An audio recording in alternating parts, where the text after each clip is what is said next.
everyone, and welcome to another episode of Buzz ZB Esther. So in this episode, I want to talk about grab and grow fruit options, feeling full and what stomach size has to do with that, giving your brain what it needs and what addictions have to do with that, and finally, a little bit about supporting your adrenals and volume eating and my experiences with all of this. So I hope you stay tuned and enjoy. Don't forget to like and subscribe if you like this content.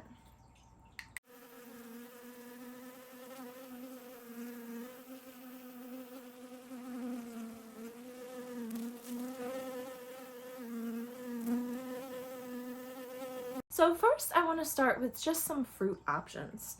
So some options you can grab and go are 3 apples, 3 pears, 3 bananas. I always stick with 3.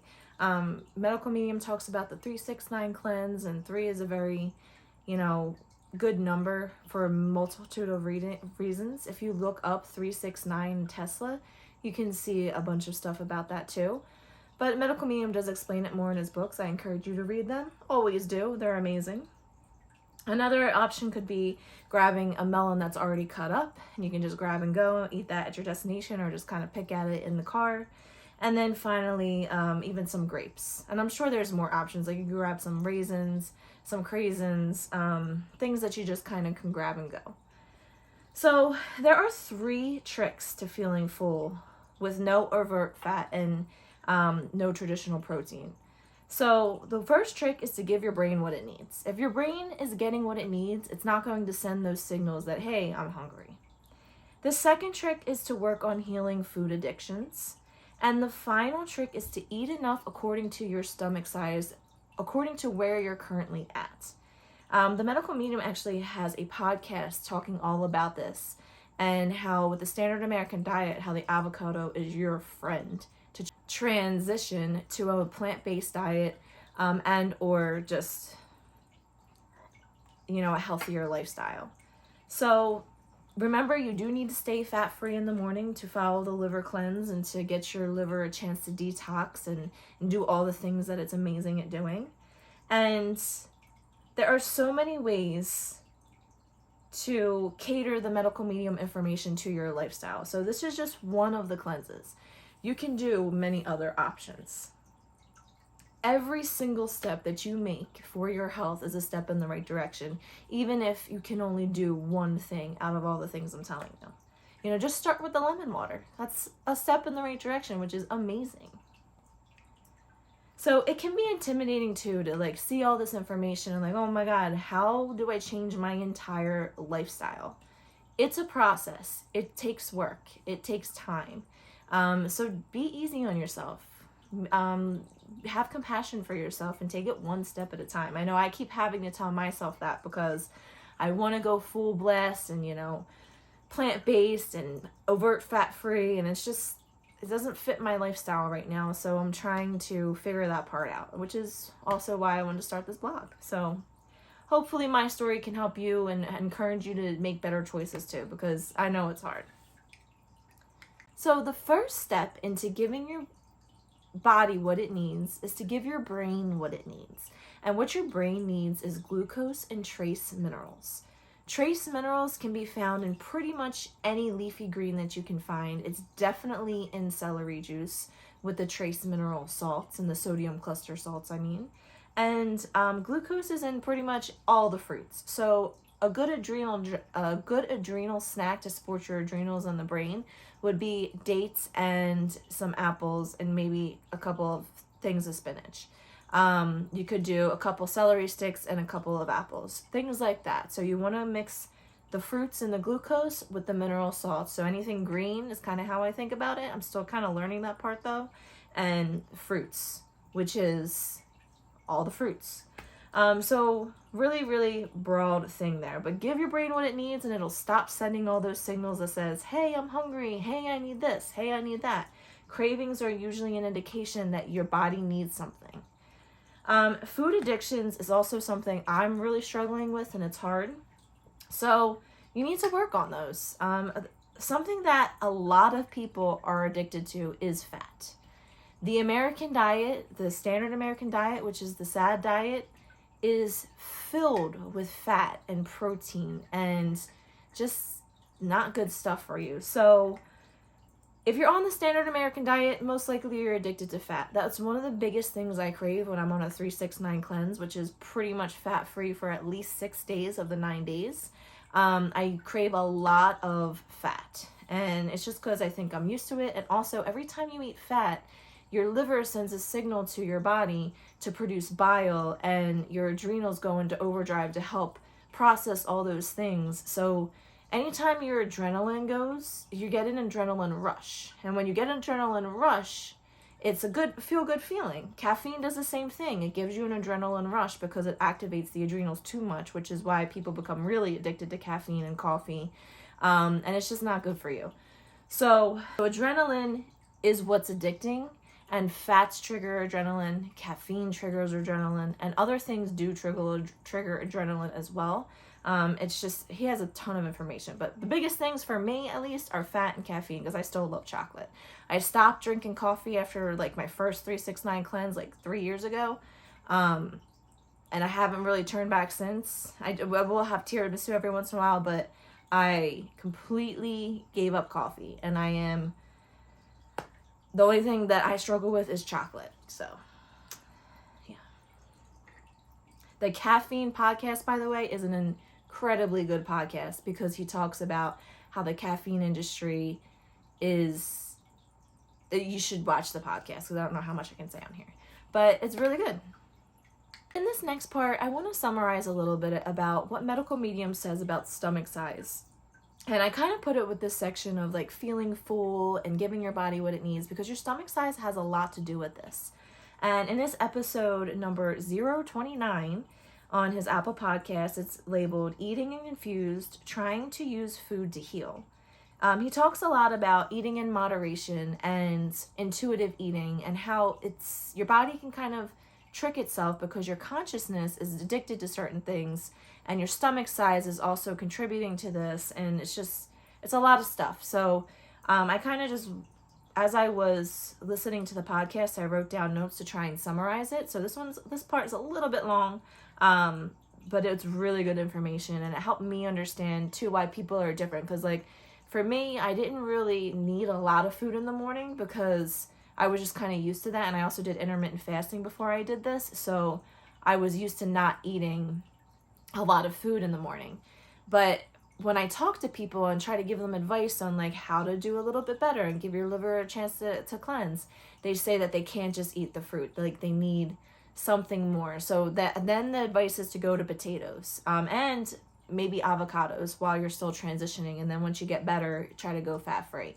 It's all about the process and catering it to what you need at the moment that you're in. So on to this episode. He explains how portion sizes stay about the same even when we try to eat differently. And that's a big indicator of, not being successful in trying to change your diet. Because yes, you could eat better, but the portion sizes still stay about the same.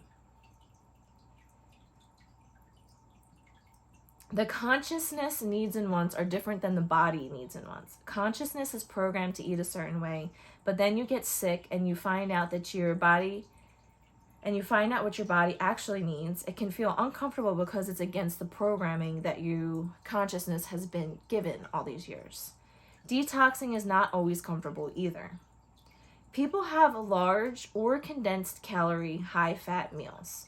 So there's the person, small or large condensed calorie, high fat meals. So there's the person that eats like a bird and has like a small chicken breast and some vegetables, maybe some rice, and it's a very small portion size, right? That's a small condensed, like chicken has a lot of calories and a fat in a small portion, things like that. And then there's people that eat 3 times as much of that in one sitting. That's what he's talking about. So 2 large bananas chopped up looks roughly like the same portion size as a chicken breast. So a shrunken stomach person who eats like a bird and eats very little, even though it's the high calorie fat meals, they may not be able to eat 2 bananas in a sitting because they're not used to all the fiber and the water that's present in the banana. Bananas aren't as dense caloric wise, which also makes it more difficult because while you can't eat as many, you're still hungry. So you have to figure something out to try and transition into being able to be satisfied by changing your, like, it's a transition. Smoothies could be more volume and liquid of food they've eaten a whole day when they did the dense eating. So like if they're not used to having 8 glasses of water a day, and they've had chicken and broccoli and cheese, like a turkey, like I mean I've eaten that way too. When you have a regular American diet, then you go into trying to eat better, it is completely different. Sometimes, at least for me, at least medical medium is completely different, which I've been struggling with. Then people usually eat salads in a small portion, but it usually has a lot of cheeses and meats and fat on it with the dressing. The medical medium salads are huge portions when you read the things. It's 4 cups as the base and then all the toppings, and they're pretty big salads in comparison. So when I first started too, I could not eat a huge medical medium liver rescue salad at all.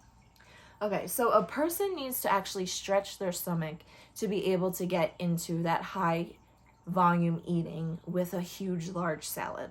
So what I mean by that is the person that eats like a bird, who has a small stomach but high calorie meals, will struggle eating this way at first. But to help stretch the stomach, the avocado is a really good food for that, because it is dense in fat, and it's good for you for the most part, except for obviously it has a lot of fat. So you want to be careful with that, but it's a good transition tool if you're used to a certain way of eating. It will help expand your stomach. People who are on the standard American diet usually get bits of sugar highs throughout the day with treats and snacks. Someone eating this way may say they're starving because they had half of a mango and a salad throughout the day. It felt like it was enough food in that single sitting, but then they became very hungry after. The medical medium says that we need to get at least 2 bananas in you in the morning and at least half of a papaya. So basically you want to just keep on working, and if your stomach is that small, maybe eat more often, so you can eat bigger meals in one sitting. So to summarize the previous section, if you have a smaller stomach because you're used to eating smaller meals but with high calories and fat, then you want to work on stretching your stomach by eating bigger and bigger salads and fruit in one sitting, maybe eating more often, and also incorporating avocados to help you with that transition. All right, so next I'm going to talk about the expanded and stretched stomach. So these are people that may have 2 chicken drumsticks or larger portions in general in one sitting. They may have 6 scrambled eggs at one time or large pasta bowls, and they still need even some more treats after this because they're still hungry or whatever it might be. These people could be gaining weight or they could not be gaining weight. It all depends on where they're at on their scale of tipping that liver over, whether it's overburdened or not. All right, so the next thing I want to talk about is how stress can also aggravate the problem. The added proteins can also continue to aggravate the problem of anything that you might have going on. But the expanded stretched stomach is someone who eats a lot of food in one sitting. And again, if it's on the standard American diet, it tends to be high calorie, high fat foods. These people might be eating 10,000, 8,000 calorie day meals and not even realizing it. Chicken and cheese and all the things you're eating in different places have varying amounts to them as well. So when we're told that, a certain sandwich has this many calories, did that chicken breast have more fat on it or did it have more lean protein? It all varies depending on what is going on with the food that you're eating.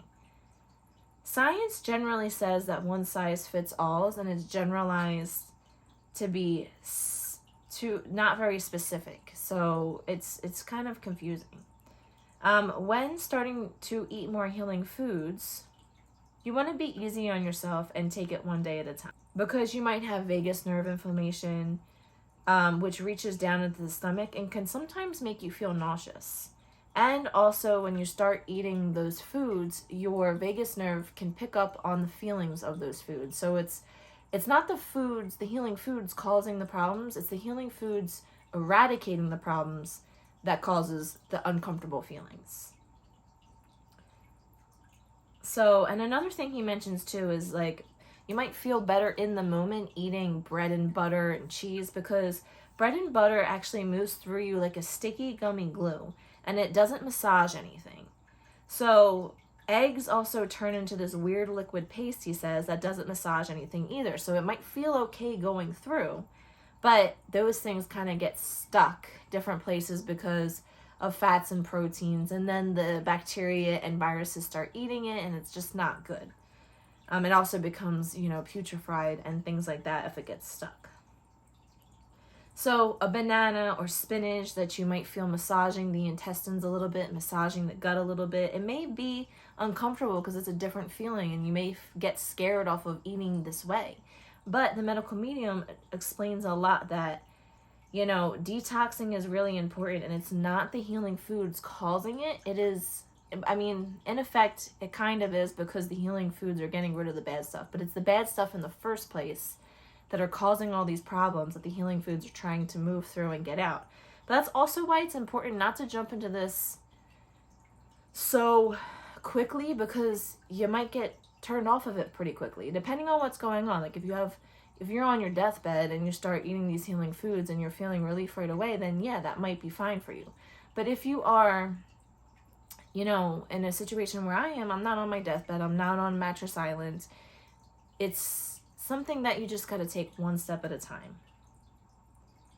The consciousness actually changes as you start to eat differently and incorporate healthy habits each day.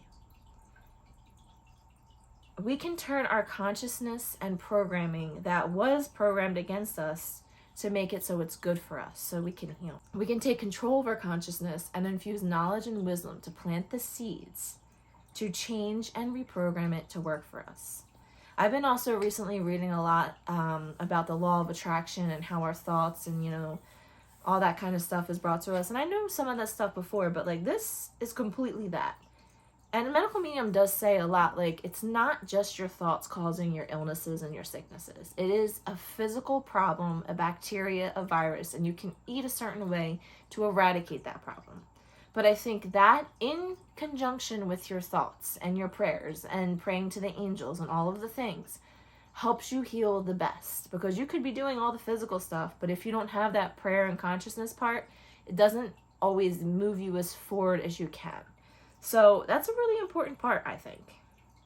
I just absolutely love everything he says, because it always comes back to helping us and helping us heal. And it's not just one modality. It's definitely a lot on eating and the physical, but he does talk about the mental and the prayer and the angels and all the things too, which is just amazing. And finally, I want to talk about supporting your adrenals. So your adrenals are super, super important, because your adrenals give you a lot of energy. They give you that burst of energy when you're in fight or flight. And they also support just daily activities as well. So if you are not supporting your adrenals, then it's over pumping and causing you to be tired in the long run. And it will give you that burst of energy in the meantime, but it'll cause you to be tired. Intermittent fasting is terrible for your adrenals, because not giving your brain and your body sugar, it just pumps and pumps to get everything working and moving, and then eventually it just wears it out. So that's a big problem. And the medical medium also explains that when you give birth, you're using a lifetime of adrenaline in the birthing process. So if you don't have strong adrenals going into pregnancy, you're going to struggle with the birthing and postpartum and things, which makes a lot of sense to me, because some people that I know that have given birth, that whole depression after all that, I feel like you just kind of wear your whole body out. I don't know. Just a thought. So the 369 cleanse will definitely help with all this stuff too, and getting plenty of glucose and having those glucose mineral salt snacks throughout the day. Every 2 hours you should be eating to support your adrenals. And supporting your adrenals, supporting your brain, figuring out how to eat depending on your stomach size can all help with feeling full and satisfied, on changing your lifestyle and eating better and healthier foods and healing foods to detox. So yeah, that was pretty much his information there. And I just want to talk a little bit more about my experience. I know I kind of said it in between, but in general, in the morning, I don't really eat a very large breakfast. I have Like I said, I did intermittent fasting for like 6 months before I started medical medium, so a smoothie was enough for me. And even at that, I was eating about half of the smoothie that he was recommending, because he said 1 to 2 servings, and I feel like the 2 servings are probably more for a gentleman rather than a lady. But I don't really know. But anyway, I was eating about half of it, and now more recently I've been eating more. Because I think I'm expanding my stomach in a healthier way to be able to and have those fruits and fibers and stuff, because I definitely think I had an expanded stomach after I met my husband, because we would eat out a lot, and when I was living at home we would always split meals and I wouldn't eat as much, just because I don't know, just we would eat a meal and there wouldn't be anything left. So that was fine. And I was satisfied. I was, a good weight and everything. After I met my husband, his mom made huge meals. So there was always leftovers and it was good food. And then we would go out to eat. I was always getting my own cheese fries and stuff. Like, I think my stomach expanded in that negative way. But on some aspects, it shrunk. I definitely shrunk when I did intermittent fasting. So I think in the morning, that's kind of what I was dealing with. And even looking back, like doing my first 3-6-9, I could only eat a little bit of those foods and then I would get hungry after. But I would snack all day and eat the apples and all the things, which was very helpful for supporting the adrenals and doing all the things you need to do. So I think my stomach is stretching in that positive way.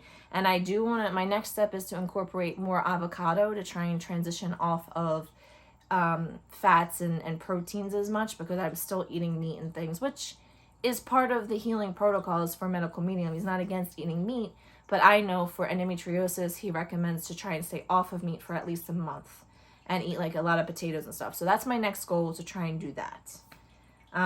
So I definitely have food addictions. Fat and cheese are my biggest food addictions by far, and also sweets and cakes and chocolates. I have a lot of food addictions. And then finally, I want to talk just briefly about volume eating. So volume eating, I actually came across on Instagram recently. I saw someone say, volume eating, and it was a whole like baba ganoush, I think it's called. And I believe that was like one sitting of like eating this giant thing.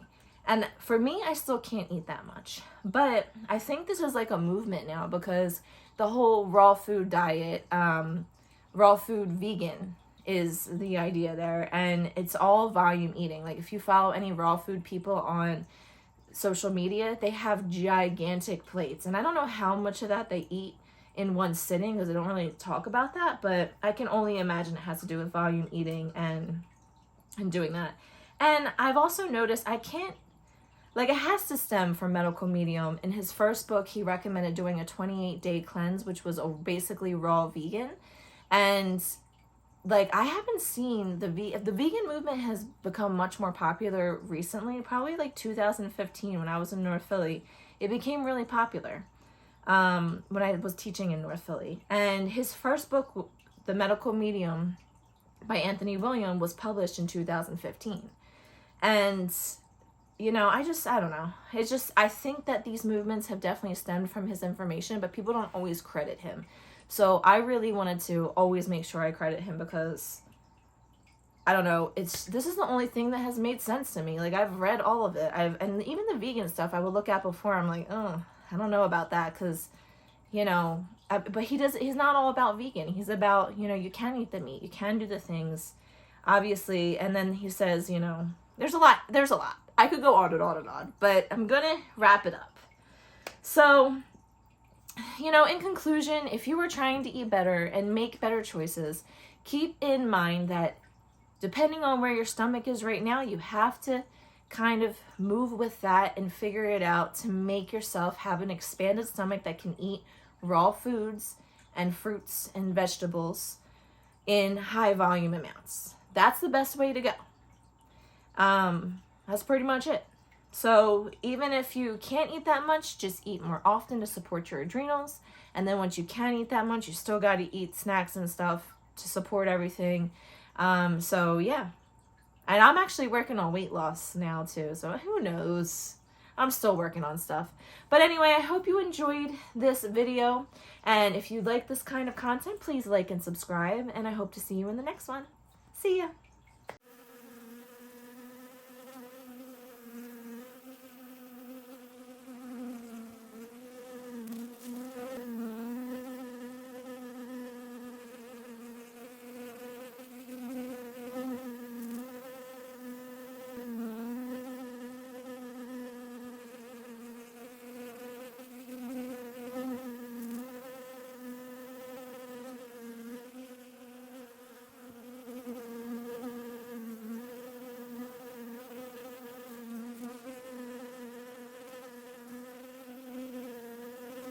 try and transition. So your trace mineral, no, excuse me. Let me just, I forget where I was going with it. So, and then, so that was a small, a small stomach. Let me just